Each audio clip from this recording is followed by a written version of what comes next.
Are you wondering whether you should transplant into Strawberry Field by Fox Farm? Well, in this video, we're going to get into it. You're here with Mark Batwell at perfectgardens.com. Please remember to like, share, and subscribe. We got our $2.99 membership, and we have a VIP if you need a little more one-on-one. Link down in the description. Okay, so just to get into what is Strawberry Field by Fox Farm, it is their flowering mix or their flowering transition mix. What is it comprised of? Roughly about 35 to 45% cocoa, peat moss, perlite, earthworm castings, back guano, oyster shell, and dolomite lime. So why is this mix comprised of these things, right? Well, first off, whether it's on the bag or not, there is urea in ocean forest. I don't care what anyone thinks. I know for a fact. I've talked to people that have worked for the company for over 20 years. They've known the secrets before all the older people got fired off. 100% there is or was urea in that product at some point for ocean forest, and it probably still is because I've recently called them. I wish I could have recorded the call, but you can't record some states.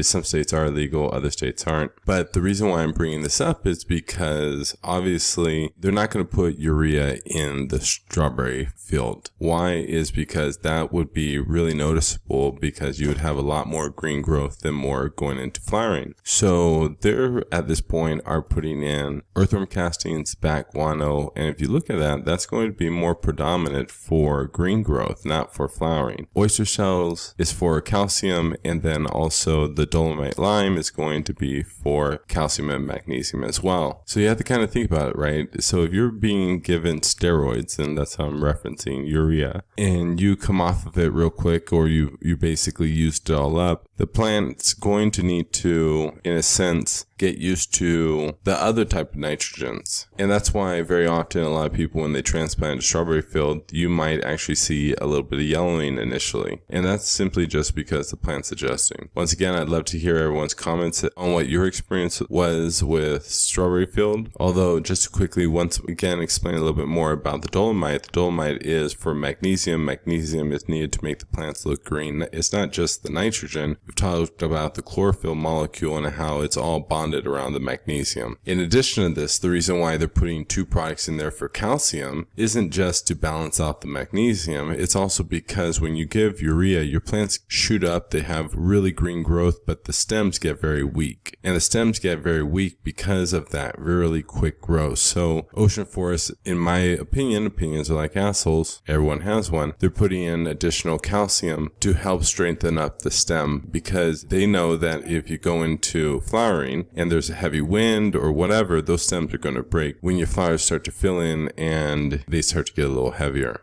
I would also recommend putting in additional perlite into the strawberry field just because drainage is pretty bad in this product. If I were you, what I would personally do instead of buying this brand, obviously if you join the channel, you know that Fox Farm isn't my most favorite brand in the industry. It's actually on the lower out of all the brands for me personally. I would recommend actually probably getting a bag of Happy and a bag of Pro Mix. If you want to make your life simple, you can get the Earth Dust Bloom. Maybe you can grab some Down to Earth product or even some Dr. Earth, or one of my new favorites is the Gaia Green. You can grab their Bloom Mix. They have an all-purpose and then they have a Bloom. You grab Bloom and amend your soil and also use it as a top feed. If you haven't checked out those videos where I break down the difference between Earth Dust and Gaia Green, both of them are great products. But if I were you, I would probably just get the Happy, get the Pro Mix, and amend it, and then use a top feed. I think you're going to get much better results overall throughout the season. And depending upon how many plants you're growing, you'll probably be spending a little bit less for the overall amendments. If you want to make your own amendments, because in Happy and also in Pro Mix, there's really nothing in it. Pro Mix is just sphagnum peat moss, perlite. The Happy, it has the humic layer. I always talk about that. All you have to do is just go over to the comparison video from the Gaia Green and the Earth Dust and see what they put in their products. And then go over to the store, go to one of these other brands and find those amendments and start to be a cook or a chemist in your own grow room. Amend your soil, watch your plants grow, make good notes, and adjust accordingly.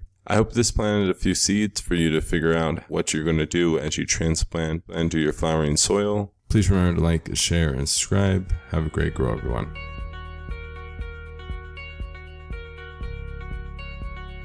Stress will make your plants produce more oil production. You see this a lot if you bring your LED lights too close to your plants, right? You get frost tips or white tips, right? That's all because of stress.